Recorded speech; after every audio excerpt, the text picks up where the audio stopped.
Remarquez-vous cette balle? C'est l'arme la plus mortelle de Hank. Hank jette la petite balle au mur sans souci. Après quelques rebonds, la balle atterrit précisément dans la main de Hank. À regarder seulement son apparence âgée, personne ne devinerait qu'il est un tueur mortel. Juste parce que cet oiseau a volé un morceau de nourriture. Hank l'a tué en le frappant avec la balle. Lisa, un haut gradé militaire, a repéré cette capacité de Hank. Elle lui offre une réduction de peine de 30 ans en échange de la réalisation d'une mission très dangereuse. Hank accepte sans hésiter et laisse les scientifiques implanter une puce de localisation dans sa tête. Ensuite, Hank et les autres membres de l'équipe sont emmenés à l'aéroport.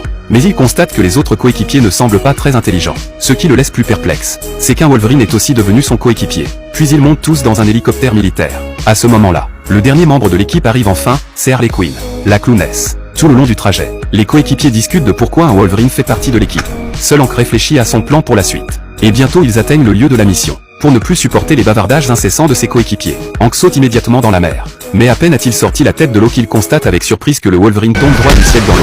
Cette scène stupéfait Hank et les autres coéquipiers sur le champ. Mais ce Wolverine féroce ne sait pas nager. Juste avant qu'il ne se noie, Hank le sauve à temps et le ramène sur la rive. En même temps, les autres coéquipiers nagent aussi jusqu'à la rive. Cependant, des lumières s'allument soudain dans la jungle, qui était encore complètement sombre. Charlie voit que l'équipe est prise en embuscade. Donc il demande immédiatement à la base de l'évacuation. Mais Lisa le refuse et ordonne à l'équipe d'anéantir l'armée ennemie. Après avoir reçu l'ordre, Harley Quinn lance immédiatement un roquette contre l'ennemi. C'est un excellent film intitulé The Suicide Squad.